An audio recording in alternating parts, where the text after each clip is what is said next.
This episode is presented by State Farm. Having insurance isn't the same as having State Farm. It's like needing the protection of an offensive guard on the football field, but getting an elementary school crossing guard. Sure, they're both guards, but you can only trust one to keep your quarterback safe when the game is on the line. So don't settle for just any insurance when there's State Farm.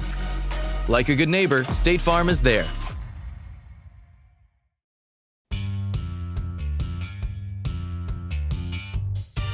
This podcast is part of E2C Network, where we share the whole Auburn experience. Hello, I'm Diane Morgan. If you know who I am, you know who I am. If you don't, who cares? I'm here to explain Italian Time, a holiday phenomenon where Italians throw away their clocks and gather for eternity with San Pellegrino. I've been at this party so long that I've eaten 5 courses, hugged someone's grandma twice, and been offered a job in the family restaurant. So this holiday season, make sure to bring enough San Pellegrino to last you through the meal, the after meal, and the entire goodbye ritual. San Pellegrino, holiday on Italian Time. Game's over. Time to check my fantasy scores. You using a VPN? Why? Because using public Wi-Fi without a VPN is like leaving your wallet open on the table. Oh. Time to up my defense. McAfee Secure VPN keeps your personal information private and is included in all McAfee plans starting at just $39.99 for your first year. Sign up at McAfee.com/online protection. David Housel described it best. We are living the whole of the Auburn experience. You can quantify it, you can qualify it through a variety of methods, time, people, places, and things. But at its heart and at its core, the Auburn experience is all about Auburn sports, Auburn culture, Auburn family stuff. An easier way to say it, though, is if it's orange and blue, it is what we do. So thank you so much for joining us in what we're going to be doing this evening in a very special episode of the Auburn Experience podcast. We do this every single Sunday night for those of you that are brand new to us here on Sunday night, covering Auburn sports, Auburn culture, Auburn family stuff. So a little bit different this evening. We normally have a whole spiel we go through. We have my normal co-host next to me. You'll know, if you don't know me, my name is Kyle. As you can see, I'm a little bit out of sorts this evening too, with having everything lined up just perfectly, things like that. It is the holidays, and or we're wrapping them up slowly here. But also it is that time of year when people get together and everything gets passed around. And that's right. That Austin Scott tonight, my regular co-host for the Auburn Experience podcast, is not able to join us. He is very much under the weather. He is fine. He's okay. Just the typical stuff that tends to get around. And you can imagine with 2 twin boys, that probably amplifies his chances for running into some interesting, and I do mean interesting, things from time to time, not to blame them or anything like that. But we'll miss him this evening. And because we are not together and because it's the holidays, we didn't really want to rush to get a special guest or anything or that to join us for an episode. So we're going to do what we have done previously for shows like this, where something's fallen apart, one of us is ill, family issues arise.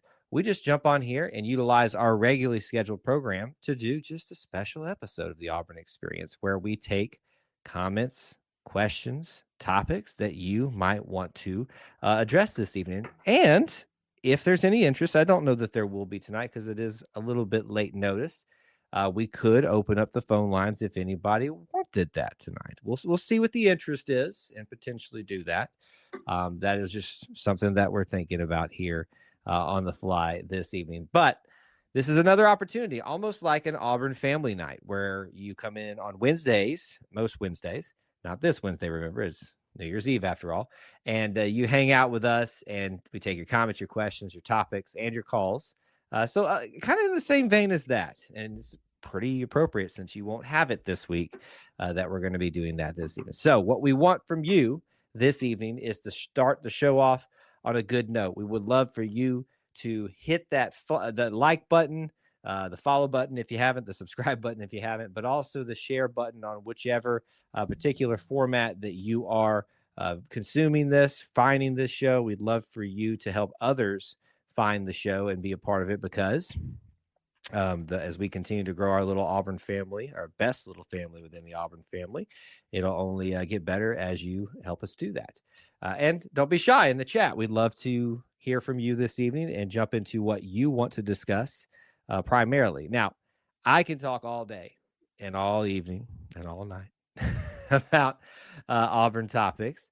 And we will certainly do that from my perspective until we get some feedback from you all on what you would like to dive into this evening. So don't be shy. You can do that throughout the stream this evening, and we'll go off of some of the commentary that you're dropping in there. So the likes, the shares, the comments, that's what we're looking for from you this evening. For those of you that are watching the live portion, for those of you that are watching the replays or listening to the replays, however you get the content, we appreciate you're there too. And you can do those things, but we're giving those instructions out right now for those people that are particularly watching us live. So no really prepared remarks. And frankly, wow, what a great start to the show, right?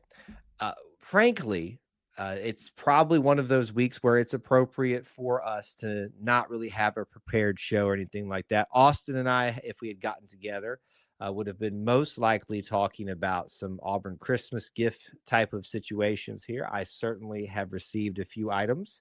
I'm looking at one. I've already worn one of my Auburn Christmas gifts previously that I got super early because of family dynamics. And then I've always said this every year. Some of the gifts that I count as Auburn gifts are for you guys for equipment and stuff. So some things in the studio will be potentially changing a little bit given time and settling in from the holidays. So that's probably coming up on the next episode. That's probably what we planned to discuss here. But there's plenty of other news that's been rolling around throughout the holiday season, whether it is about Auburn football or now basketball, as it takes the primary slot of people's focus right now in terms of the active sports, men's and women's basketball. But there's also non-sports topics that we can dive into, such as the Auburn gift, the culture things, the family things. So it really isn't a big shtick tonight about what we can or can't get into. So we can kind of drive the conversation where you all mainly want to go this evening. I think Austin and I would have started the show off this way by talking about something I mentioned on the previous episode. I meant to send a clip out earlier in the week about it. The whole transfer portal drama stuff that's been going on. And I don't need to rehash myself fully after I did that. If you were there for that show, you watched me have a little bit of a rant about that. But, folks, the overblown and overreacting to the transfer portal these days is just kind of worn thin on me. This is just the era of football that we are in. If you like it, great. If you don't, great. It is what it is. We've kind of made all our points, whether we like it or not. I think the majority probably don't like it, but the portal giveth, the portal taketh away. A really cool thing today that dropped in, and I haven't got his name completely down, but we picked up a Michigan wide receiver in the 2026 class. And how is that? You ask. Well, he technically isn't a Michigan wide receiver because he was part of their class. But what happens when you are able, not able, I guess you're able to, once there is some turmoil and a head coach is fired at a particular university, you are given a window, specifically in this, to enter the portal and make a decision to leave, or you usually have a case to be released from your national letter of intent that you signed and any agreements that you've signed. I'm sure that includes a little bit of NIL. So NLI and NIL. So brand new wide receiver for the 2026 class coming over, certainly with some of the probable departures, at least from announcement wise, for Auburn football in the portal at the wide receiver position. Malcolm Simmons, Perry Thompson. I'm sure I'm leaving out a few. Those all of those names leaving certainly open up opportunities for others. There's your 2026 commit. So you obviously have something there in that realm to be excited about. It's honestly been one of those things where I know most people are obsessing about what's Cam Coleman going to do, what's Deuce Knight going to do, what's this player, X player, Y player, Z player going to do. I'm not someone that really focuses on that too much, to be honest with you, but certainly when those decisions are made, we can talk about them. To me, you can only speculate about it so much at this point. I got a couple of questions rolling in here from Facebook. Jonathan, could you clarify for us? It says, who is Alex Galesh's coaching staff? I guess, are you asking who the coaching staff is? We can certainly run through that for you if you're interested, but we did do all of that episode 154. Yes. So if 155 was the last one, tonight won't be a numbered episode. It's just a Q&A one. But 154, we went through the coaching staff and talked about them in great detail. The only thing that we were missing from the last episode was that episode was the tight end hire, which was announced the day after that, which is frustrating. We did that episode. So we can certainly talk through that for you in a short order, but we went into some great detail about offensive, defensive, special teams as well. We talked about the special teams coordinator. The coaching staff is a brand new era. Obviously, there are at least some returning from the previous staff. DJ Durkin, Bontrell King Williams, some returning players, of course, in Cody Burns, which makes my Cody Burns loving heart so happy. Very, very excited about that, to be honest with you. And if you've been watching any of our content from some time, or if you know me personally, you know how excited I was about that. So that's just a very brief overview of all of that, but we can certainly go into more detail if that is what you were looking for, Jonathan, or if there's something specifically what you were wanting to know about there. CJ on Facebook says, I'm guessing this, I don't know if this is a good thing. So I struggle with whether or not I should be bringing this comment up, because I don't know if the comparison that I think is directed at me is a good thing or not. I hope it is. If it's not, then hey, have at it, I guess. But here's an interesting thing. This isn't Auburn related. We do TikTok streams. I get told a lot that I look like Baker Mayfield. I don't know how I feel about that. It is what it is. So I think you can tell probably from my personality, and hopefully it comes across in our content some of my, how do I say this properly and kindly? Doesn't matter. I'm different. I hope it comes across in the way that it can in the good way. All right, but you can keep your comments and questions coming. Certainly, we would like to dive into some more details about what you would like to talk about. But as you do drop those comments and questions, and please do give us a little bit more detail about what exactly you're looking for. And as always, punctuation is key too. That helps us know if that's a question, comment, all that kind of stuff here. Okay, this is from Jonathan. Here we go. Yes, would you go into more details, please, about the staff that will be under Coach Alex? Absolutely. But Jonathan, let me once again push you to episode 154 of the Auburn Experience podcast. You can find it here on the YouTube channel, or you're on Facebook. So look up the Auburn Experience podcast, and you can find that episode listed in there. It would be a great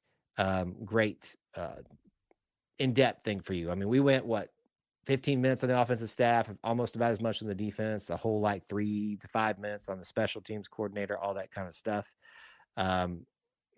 There we go. There's your opportunities. All right. I'm bouncing around to a bunch of different topics. We're going to come back to Jonathan here. You were comparing the wide receiver to Ricky Purcell. Got it. I didn't know what was going on there, CJ. Sometimes I have to be a little bit leery of the comments, but there you go. If you want to talk about the new commit from the Michigan commit class coming into Auburn, CJ says, a comparison for you there to think about. If you are comparing me to a wide receiver, I did play the wide receiver position in high school, was not very good at it, but I would guess that'd be a good thing. All right, let's dive into this topic here. Jonathan wants us to do this a little bit, but once again, episode 154, I believe, is the episode you want to go check out for the full detail on that. I'm going to pull all of that up for you here right now on this Q&A show, just so that we can dive into it. I don't mispronounce anybody's name. So obviously, you're led by head coach Alex Galesh, who is a young up-and-comer. People know the name Cody Burns, associate head coach, co-offensive coordinator, and he will coach the wide receivers. There's a lot of speculation on what he might do, but that was one of the hires that was announced immediately, pretty much. I think there's certain things that you need to do as a head coach when you're coming in. How can I appropriately within my system and with my circle of people that I know, trust, whether it's at my previous place or not, bring in to build goodwill towards the group that I'm taking over. If you're able to do that, I think that is a small way to build some foundation of what you're coming into. It's more about emotions and feelings at that point. But Cody's a guy that's been around for a while and has been earning his way up the coaching rankings. So happy to have him back, even with, so many titles for him this time. And I would say deserved too, frankly. And I know I'm a little bit biased in that category. DJ Durkin, we knew that one already. Defensive coordinator. He'll be coaching the linebackers as he was previously. Your offensive coordinator, alongside, I guess, technically Cody, but the primary listed one here, and quarterbacks coach Joel Gordon. So that will be your OC. The next question that I get usually there is who's calling the plays. Don't know yet. They just got assembled about 2 weeks ago. Yeah, roughly. So it could be, it could change in between now and then. So maybe go back and look at a little bit of their tape and you might get a little bit of information on that. Special teams coordinator is Jacob Branowski. I think is how you pronounce that. Pittsburgh, I believe, is where he last came from. Run game coordinator and offensive line coach Tyler Hudenick.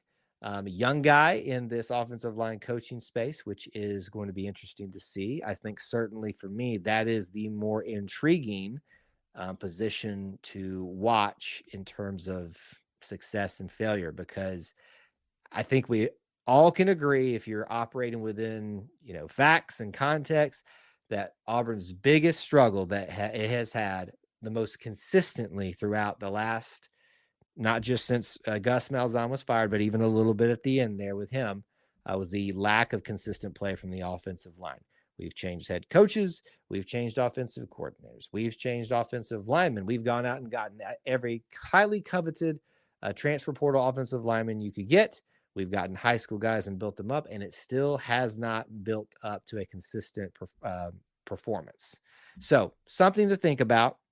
That's probably your position, coach, that you hopefully don't get talked about a lot, but it's the one that could be the biggest thing that makes the biggest difference. Tim Bakes is being brought in as a co-defensive coordinator and safeties coach, former defensive coordinator at Tennessee. That one had a little bit of consternation behind it, but I think that's a little bit overblown. He's moving more into just focusing on his safeties at this current time. Coleman Hutzler, assistant coach for the Bucks and Edges position. Vontrell King-Williams, who is now defensive line coach, not just interior, not just defensive tackles.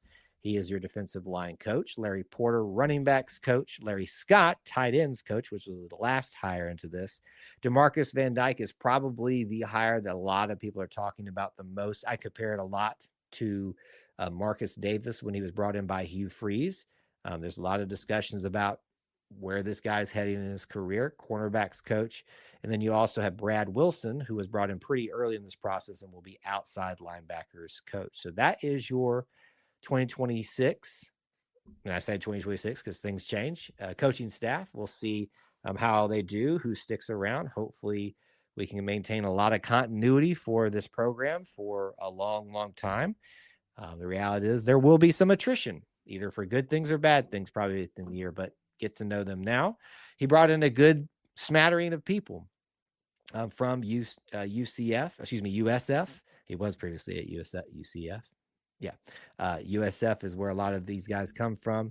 But there are people from Tennessee. There are people from Pittsburgh. There's a lot of experience in this coaching staff, which I think is something that's not talked about enough there. So anyway, there's your answer, your question. Jonathan, is a great one to start the show. Again, I would refer you back to episode 154 once again to get the full details on that. And we also have clips on YouTube of those segments if you'd like to go watch those ones. Those are available for you now. Terry's got something going on here. These two have come from Michigan. They are listed as committed, quote unquote. If they are out of high school, why haven't they signed? So Terry, I think you missed our explanation, and he is referring to the wide receiver commit and the offensive line commit, interior offensive line, Bear McWhorter. Both the guys are from Georgia, I believe, too. So it makes a lot of sense they would choose to come to Auburn as a I guess, secondary choice because they chose Michigan first. When a head coach is dismissed, fired, whatever, usually these, I'm dumbing down the explanation of the rules here, so somebody's going to, destroy me for not giving you the full details here. But essentially, they give an opportunity to go look elsewhere and make a decision that's for the transfer portal, for current roster people, but those that just signed national letters of intent, they are given an opportunity to go look elsewhere, and that's what they have here. Now, you're talking about, it looks like they're listed as committed out of high school. Why aren't they signed out? This may be referring to Auburn.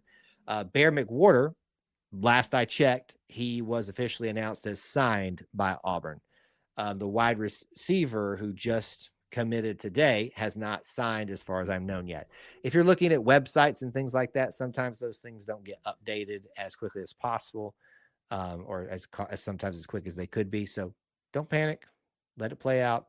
Make sure you're always as much as I think there's some great reporting that comes out of some of these other sites. The only source that you can truly trust is the Auburn football website, their social media accounts. They will tell you the official news. And that's the only news that truly matters, is because it's coming straight from the source. So always go check that out if you're interested. I hope that answers your question, Terry. If it didn't, please do let me know, and we can try to dive into it in a little bit more detail as you may need to that.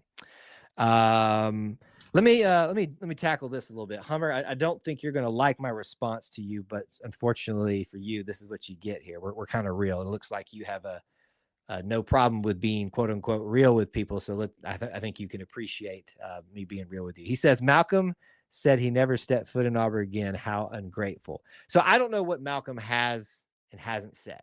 I have not watched. Yeah, I'm assuming this comes from something that you probably saw that he said, or you saw him or heard him say on Facebook Lives, whatever it is these days that the kids are using. I don't know what hasn't been said, so I'm not going to dog someone publicly as you've chosen to do here. Look, Malcolm, if that's what he chooses to do, that is on him. That's on him. But I don't really have any reason right now to think that way. One of the things that I said I was going to bring up here, and I think fans need to keep in mind is, and I don't know if Hummer is this way or not, but there are plenty that act this way. They want to act like there's no loyalty from these players to teams anymore, but fans are the first ones to dog these players publicly. That doesn't sound very loyal to me. And you can make the point and say, well, we're allowed to give criticism. Well, yeah, but don't act like they're being disloyal when every chance you get, you're dogging these players. But anyway, back to your point here. It seems like we're reacting to something here that may have been said by Malcolm Simmons. I don't know if that's true or not. I don't spend any time following these guys and the little silly things that they do online. Some of the more substantive stuff they do, things to like support things or support each other. I think those things, but what I've found is there's a epidemic of fans spending way too much time assessing over the social media accounts of these players sometimes. And that's just my opinion. You don't have to hold that same opinion. It's just the way that I feel about it. Jonathan says, does anyone know what is Hugh Freeze doing now? And is he okay in his health? Jonathan, great question. And I appreciate you asking it. From what I know of the situation, very little, that he's doing fine, that he's probably now able to get the treatment that he was putting off during the season for his prostate cancer. Now, the report, straight from Hugh Freeze's mouth, that he gotten a diagnosis of prostate cancer, and after going through the offseason of whatever they needed to do to monitor and manage that, he and his doctors made the decision that he was okay to go ahead and finish out the season. Obviously, wasn't the full season. And at the end, do some type of procedures or things like that would be a little bit more involved. Let's put it that way. It would probably require some time away, and that he would do those. Well, he was unfortunately fired. I mean, unfortunately for him, fired. And he now has the time to do that. So I'm not a personal friend of Hugh Freeze, the Freeze family, anything like that. I haven't heard anything negative, but I think that in terms of his health, he's doing okay. I can imagine he's a lot less stressed these days, and I can bet that is Probably a good thing for his health. But certainly if you are a believer in the power of prayer, as I am, that should be your prayer for him, whether you liked him as the head coach or not, or happy about what he did or not. Especially if you're a believer, you should be praying for him and hoping that God will give him a clean bill of health through most likely the skill of his doctors and everything there. So that continues to be our prayer. And what is he doing now? He's been, from what I've seen, just going on different podcasts and things like that, talking about his end at Auburn. There was one, I believe, with Justin Hokanson of On3 that a lot of people made a lot of light about and tried to say that he was saying certain things and he wasn't. They were just taking clips, and certain news sites even wrote those clips out of context to get those types of reactions. This is why you should never just react to quotes and things like that. You should go straight to the source of where it came from and then watch everything in full. It's like when people, as a Christian, I can say this, people quote from the Bible and will quote one verse, but don't talk about the before and the after as well. And sometimes that adds a little bit extra context. So there's importance in doing your due diligence as a fan before you react sometimes. And that's really all I've known that he's been doing at this current time. Maybe there's some things that I'm not aware of. I would imagine once his health is under control, or whatever that means and looks like for him, he would probably want to go back to coaching. And I hope he does, because I think he's still got a lot to give in terms of what coaches do on the field, but also molding young men. And so I hope that for him. Great question, Jonathan. This is from Terry again. I think this is going back to our commentary about the committed angle of these Michigan players right now. He says, thank you. I was wondering if the coach being fired and they had signed, did they have to enter the portal? Thanks for your explanation. That's my layman's term explanation. They, in my understanding, they do not enter the portal because they have yet to actually be physically on the team. And I would bet that there's some stipulations where even if they were able to practice early with a team, I think there's some cases of that have happened even now, being part of a 2026 class and early enroll reader and just practicing with a team as part of their bowl or playoff practices. Does it ever feel like you're a marketing professional just speaking into the void?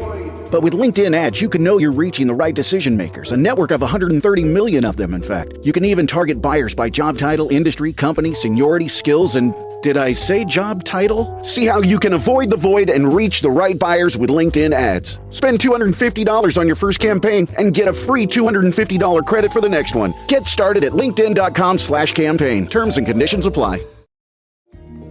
The Subaru Share the Love event is on from November 20th to January 2nd. During this event, Subaru donates to charities like the National Park Foundation, helping protect over 400 national parks. When you purchase or lease a new vehicle during the 2025 Subaru Share the Love event, Subaru and its retailers will make a minimum $300 donation to charity. Visit Subaru.com/share to learn more.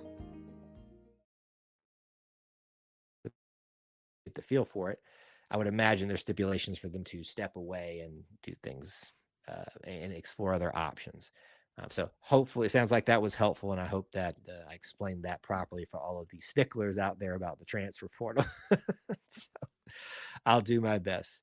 Jonathan says, I truly do love the team like my actual brothers, and I care about the guys' feelings. I appreciate your sentiments on that, and I think that if we all approach it that way, we throw around this Auburn family thing, and I do as well, and I mean it when I say it. And family doesn't mean that everything's hunky-dory and perfect and that we love each other to the fullest every bit of the time. Well, like each other should be the way every bit of the time. But, families, for the most part, those that are healthy or that seem healthy, tend to have a little more positive than negative. And certainly being part of the Auburn family and an Auburn fan can be a bit of a roller coaster ride. But that's why we're here at E2C Network. We preach about the Auburn experience. Sports, culture, family, sports always comes first, and football within that always comes first and always will. We recognize that, but there's so much more to it. There's the culture, there's the family, all of that aspect of it. And I think when you dive into it as we do here, it makes it more well-rounded. It makes it more palatable during the difficult times for some of the more prominent things in the Auburn experience. And you develop, ways to deal with this right then. You actually genuinely like the people that choose to be part of your team, your school, whatever.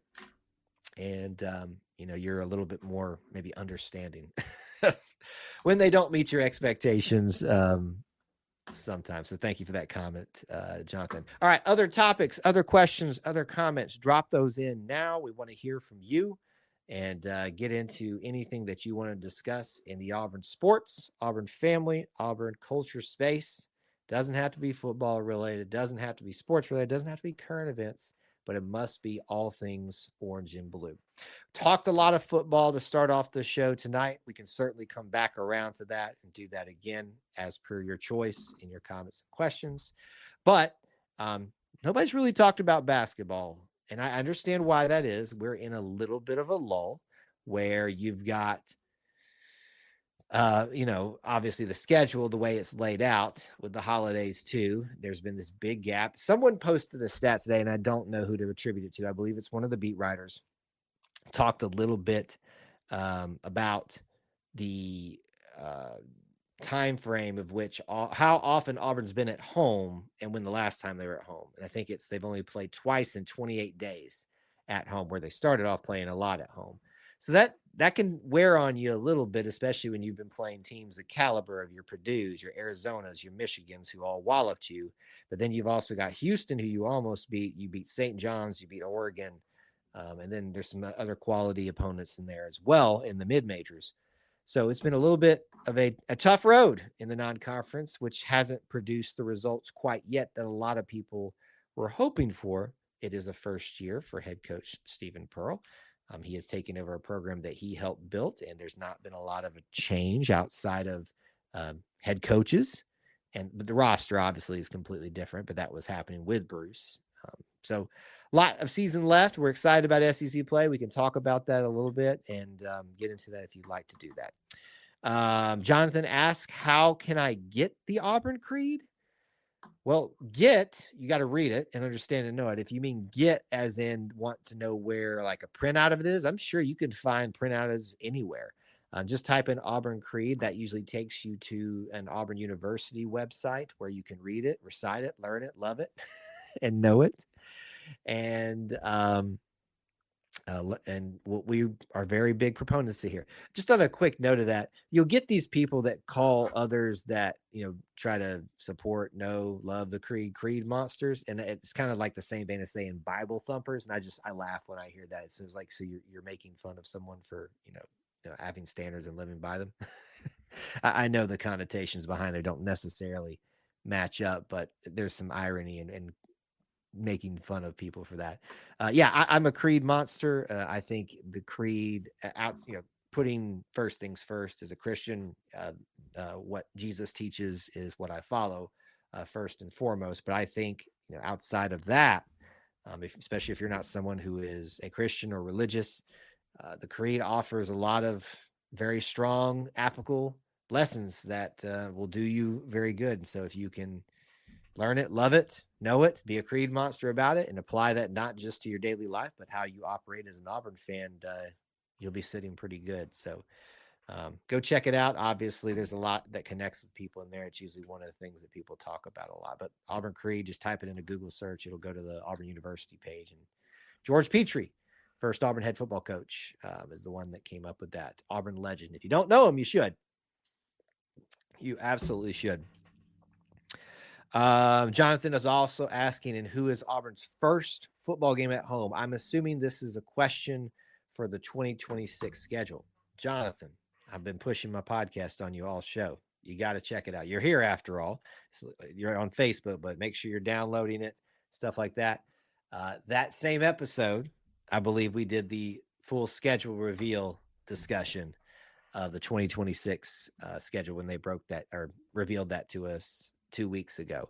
So that should be out as well as a segment on YouTube, but download the podcast and you can get all of that stuff. And listen to that. Your first home game, if I haven't committed it all to memory right now, but I'm trying to without having to go look at it on a web search.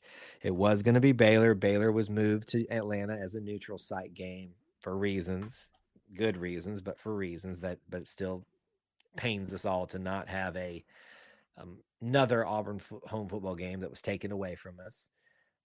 It would be South Alabama. No, that wouldn't. Let me just look it up for you because I'm struggling here on this later evening to bring it all up to my mind right now. All right, your 2026 schedule. The home stand starts with, on the aforementioned Auburn website, Southern Miss. I knew South Alabama was this year.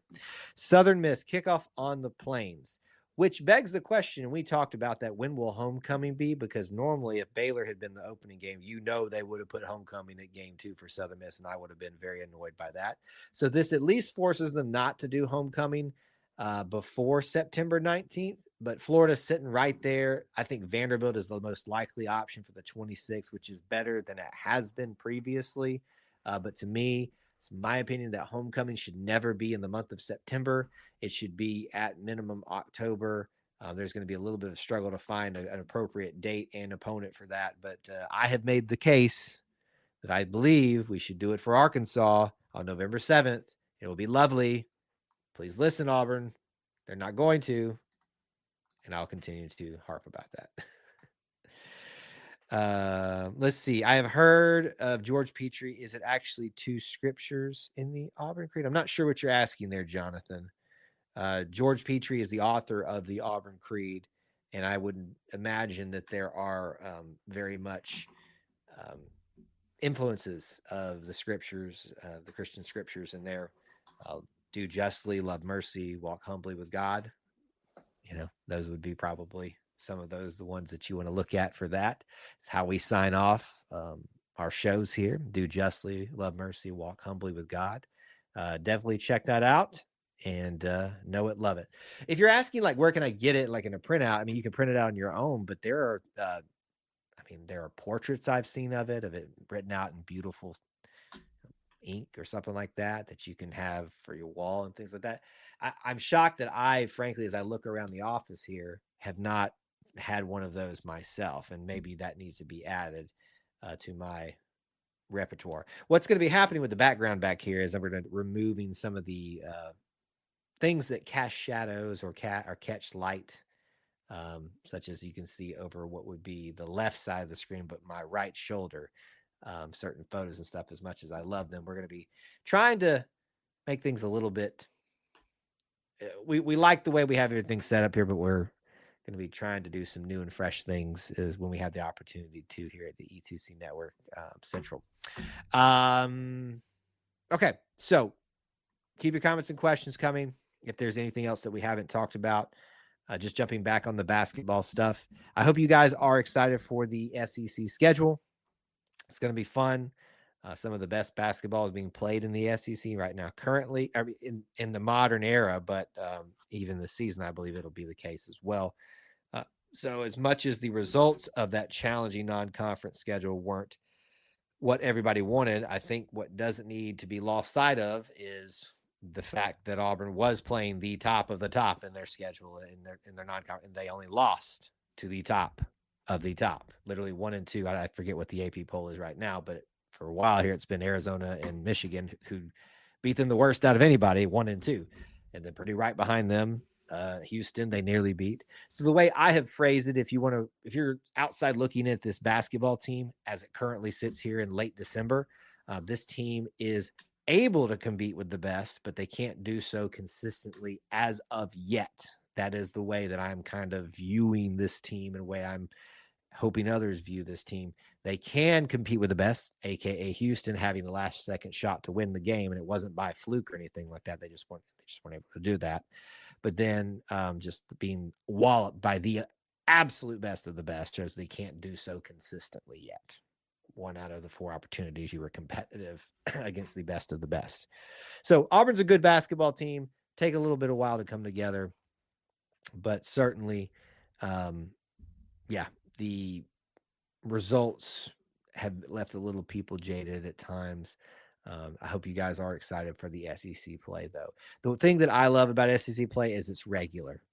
Midweek game, Saturday game. You have like one weekend where you're not playing on the Saturday, or maybe it's a midweek game more likely. But it's either Tuesday or Wednesday, and then Saturdays. Tuesday or Wednesday, Saturday. Tuesday or Wednesday, Saturday. Tuesday or Wednesday, Saturday. So I don't know why I brought that one up. Sorry about that on the screen there.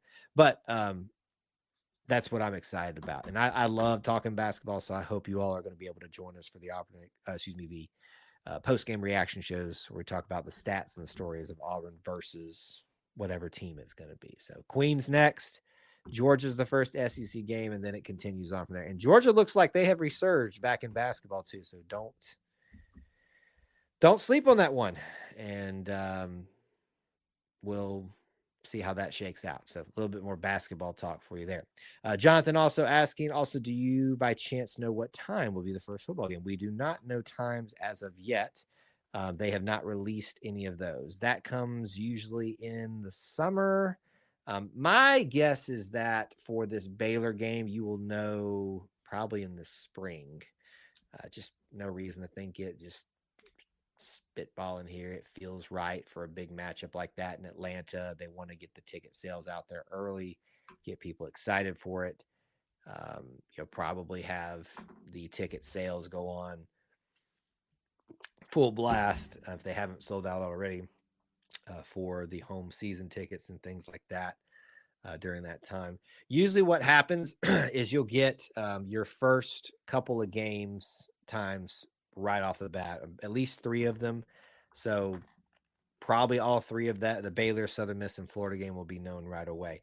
I really, really hope we can get a night game in Florida. I don't know that it's going to happen, though, because I hope what they're going to do is give us a night game for Southern Miss, the first home game, so we're not all dying out there on September 12th in that heat. I think they're going to put Auburn and Florida in that midday slot, given where the 2 programs are at. Not a lot of questions will be about both programs, first-year head coaches. Vanderbilt, the one thing that may be a benefit is that Vanderbilt game, without Diego Pavia and Auburn being who they are, right now currently, that's probably going to be either an early kickoff or a midday game. So that might help you. So if you want me just to speculate with no knowledge whatsoever, I think that Baylor game will be probably 3:30. The Southern Miss game will be a night game. Florida will be a midday game, and then the mid-afternoon, I should say. And Vanderbilt will be like an 11-12 kickoff, the true early kickoff, which isn't great. Don't love it. Don't like it. It is what it is. But we do not know those at this current time. At least it's not on the official website and things like that. Maybe a couple more questions from anyone out there especially those of you that have been just silently lurking back there in the background. Don't be shy. Auburn sports, Auburn culture, Auburn family stuff. Dive into it right now. A couple reminders for you. Yes, obviously we know football takes the cake here. We know even basketball does as well. Just around the corner is going to be a lot of that spring stuff. We have broken down baseball and softball schedules on the last episode, 155. So you should check that out as I knock the camera around there. Told you I'm out of sorts this this show. But that'll be there. You've also got gymnastics going on right now.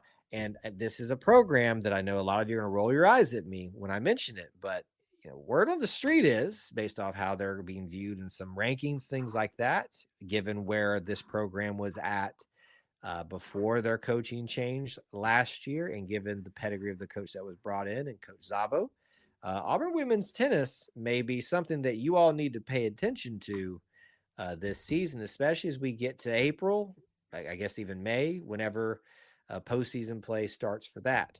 So a lot of people have talked about them being one of the best teams, and so this could be one of those things that catches fire for a lot of people in late spring or just the middle of spring, kind of like men's golf did.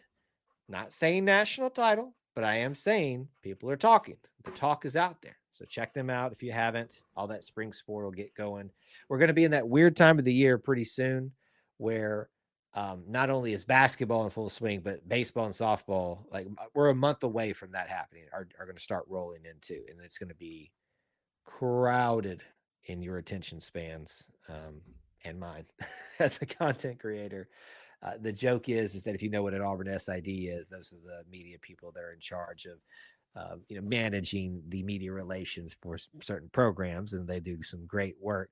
That this is their nightmare time period because a lot of them, or at least some of them, overlap in sports.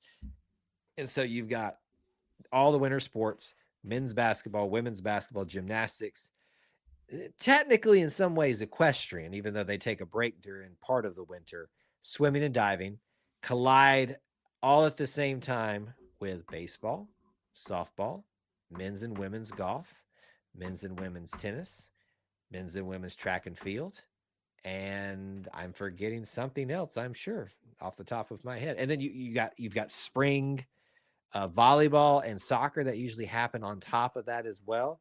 So pretty much everything outside of Oh, Hilton stay, your beds are soft and cozy. No lumpy couch, no stiff futon, no shower line at crack of dawn. Oh, Hilton stay, a holiday you're saving. When you want holiday comfort you can count on, it matters where you stay. This season, enjoy spacious, comfortable rooms and friendly service when you book with Hilton instead. Hilton for the stay.